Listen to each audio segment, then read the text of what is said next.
Hello students, आपका स्वागत है इस नए वीडियो में। आज इस वीडियो में हम क्लास 12 फिजिक्स जो चैप्टर नंबर फर्स्ट चल रहा है उसमें आपको वैद्युत आवेश एवं वैद्युत क्षेत्र की तीव्रता दो परिभाषाएं बताएंगे। ठीक है, तो वीडियो शुरू करते हैं।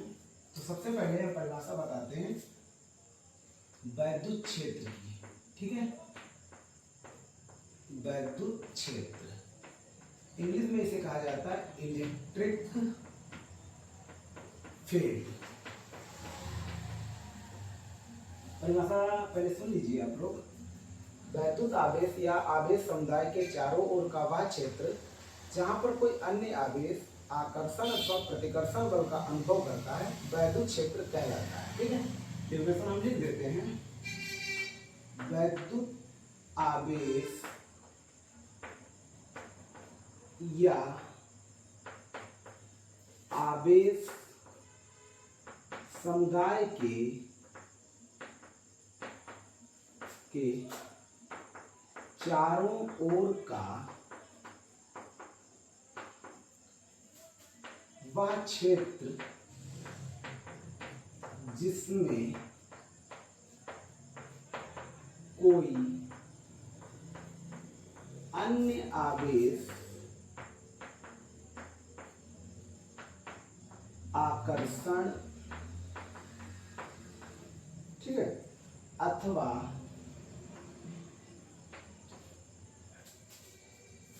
प्रतिकर्षण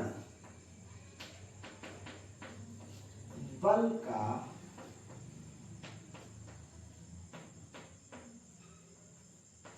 अनुभव करता है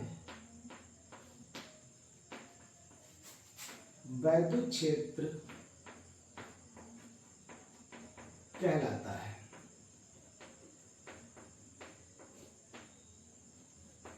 ठीक है, परिभाषा काफी इजी है, फिर से सुन लीजिए। वैद्युत आवेश या आवेश समुदाय के चारों ओर का वह क्षेत्र जिसमें कोई अन्य आवेश आकर्षण अथवा प्रतिकर्षण बल का अनुभव करता है वैद्युत क्षेत्र कहलाता है। यहाँ पर आकर्षण अथवा प्रतिकर्षण बल ना कहकर हम वैद्युत बल का भी कह सकते हैं, वैद्युत बल का भी कह सकते हैं, का अनुभव करता है वैद्युत क्षेत्र कहलाता है। आप लोग इसका स्क्रीनशॉट ले लीजिए। अब हम दूसरी परिभाषा बताएंगे।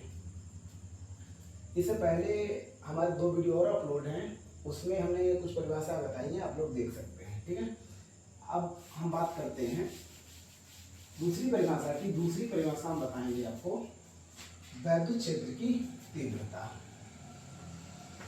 काफी इंपॉर्टेंट है, ये परिभाषा आ सकती है। वैद्युत क्षेत्र की तीव्रता, ठीक है, इंग्लिश में इसे कहा जाता है intensity of the electric field.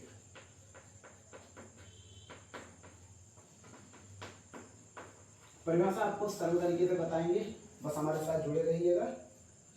वैद्युत क्षेत्र की तीव्रता, ठीक है, इसकी परिभाषा होती है, पहले आप परिभाषा सुन लीजिए।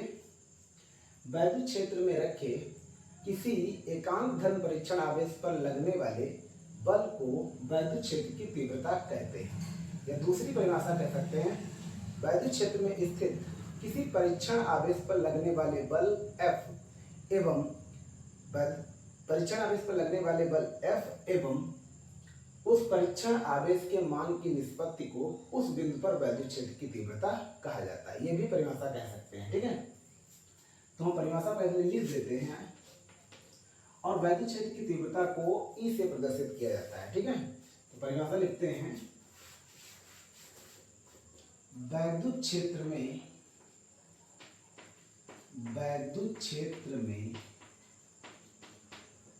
स्थित या रखे भी कह सकते हैं, स्थित किसी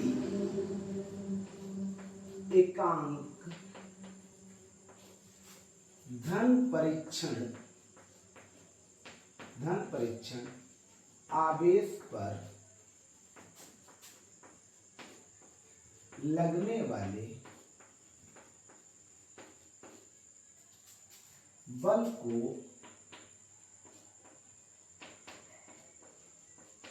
वैद्युत क्षेत्र की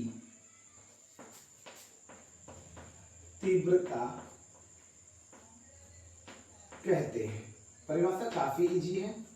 या तो ये परिभाषा कह सकते हैं, वैद्युत क्षेत्र में स्थित किसी एकांक धन परीक्षण आवेश पर लगने वाले बल को वैद्युत क्षेत्र की तीव्रता कहते हैं। या परिभाषा हम कह सकते हैं, वैद्युत क्षेत्र में स्थित किसी एक परीक्षण आवेश पर लगने वाले बल एवं उस परीक्षण आवेश के मान की निष्पत्ति को वैद्युत क्षेत्र की तीव्रता कहा जाता है। ये भी परिभाषा है, ठीक है। अब इसमें इसका सूत्र लिखेंगे, तो इसके लिए लिख देते हैं, यदि वैद्युत आवेश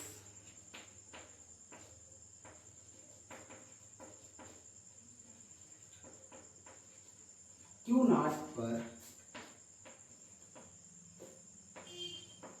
लगने वाला बल F हो, तब वैद्युत क्षेत्र की तीव्रता। ये परिभाषा के अनुसार हम लिख सकते हैं, वैद्युत आवेश, यदि वैद्युत आवेश Q0 पर लगने वाला बल F हो, तब वैद्युत क्षेत्र की तीव्रता। E बराबर सूत्र हमारा हो जाएगा F बटे Q0, ठीक है। ये हमारा सूत्र हो जाएगा। तो यहाँ से भी समझ सकते हैं आप लोग, दो प्रकार से परिभाषा दी जा सकती है। वैद्युत क्षेत्र में रखे किसी परीक्षण आवेश पर लगने वाले बल F एवं परीक्षण आवेश के मान की निष्पत्ति को वैद्युत क्षेत्र की तीव्रता कहा जाता है, ठीक है। अब यह हम परिभाषा कह सकते हैं, एकांक परीक्षण आवेश पर लगने वाले बल को वैद्युत क्षेत्र की तीव्रता कहा जाता है। इसे E से लिखा जाता है, E बराबर F बटा Q0, ठीक है। इस प्रकार से हम ये लिख सकते हैं, ठीक है। अब इसका स्क्रीनशॉट आप लोग ले सकते हो। अब इसका हम विभिन्न सूत्र बताएंगे, स्क्रीनशॉट आप लोग ले लीजिएगा।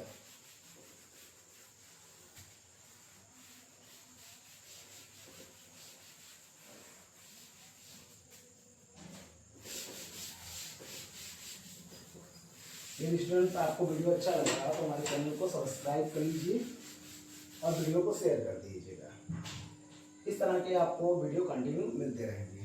अब बात करते हैं वैद्युत क्षेत्र की विमा की, ठीक है। तो फार्मूला जैसा कि आपको पता है, E बराबर F बटा Q0 होता है, ठीक है। और यदि इसके मात्रक की बात करें तो मात्रक यहां से निकल आएगा। इसका जो मात्रक होगा, बल का मात्रक होता है न्यूटन, आवेश का मात्रक होता है कूलाम, तो न्यूटन प्रति कूलाम इसका मात्रक होगा, ठीक है। तो इसी से विभव सूत्र निकाला जाएगा। तो हम लिख सकते हैं, अतः वैद्युत क्षेत्र की विमा, ठीक है। यहां लिख लेंगे, वैद्युत क्षेत्र की विमा बराबर बल F की विमा बटे आवेश Q0 की विमा, ठीक है। तो बल की विमा आपको नहीं मालूम तो हम बता देते हैं। एक फार्मूला होता है F बराबर ma। मतलब कहने का मतलब ये है कि बल जो होता है, बल बराबर होता है द्रव्यमान गुणे त्वरण, ठीक है। अब द्रव्यमान की बात करें तो इसका जो मात्रक होता है, ठीक है, वो होता है किलोग्राम, और त्वरण का होता है मीटर प्रति सेकेंड स्क्वायर, ठीक है। तब इसका यदि हम बल का विभव सूत्र निकालेंगे तो आएगा हमारा m, किलोग्राम को m से लिखा जाता है, ठीक है।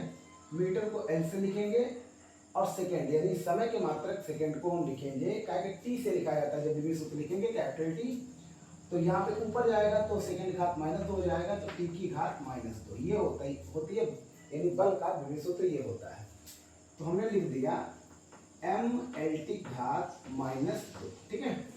यदि हम बात करें आवेश की तो सूत्र आपको मालूम है, Q बराबर IT होता है, तो वहां से आ जाएगा हमारा एम्पियर सेकेंड। तो उस हिसाब से इसका विभव सूत्र हो जाएगा AT। एम्पियर का A लिख लेंगे और समय का यहाँ पे लिख लेंगे T। तो इसको जब हल करेंगे तो m, ठीक है, लिखा हुआ है, l ऐसे लिख लेंगे, t ऊपर जाएगा तो -1 हो जाएगा, और -2 पहले है तो आधार समान हो तो ऊपर की घातें जुड़ जाती हैं, तो t की घात आ जाएगा -3, a ऊपर जाएगा तो a इनवर्स हो जाएगा। ठीक है, तो हम कह सकते हैं वैद्युत क्षेत्र का जो विमीय सूत्र होता है, वैद्युत क्षेत्र की विमा जो होती है वो mLT घात -3 a इनवर्स होती है। ये कभी कभी 1 नंबर में पूछ लिया जाता है कि वैद्युत क्षेत्र की तीव्रता का मात्रक क्या होता है या विमीय सूत्र क्या होता है, तो इस तरह से आप लिख सकते हैं। इस तरह के वीडियो देखने के लिए हमारे चैनल को सब्सक्राइब कर लीजिए और हमारे वीडियो को शेयर कर दिया करो। Thank you.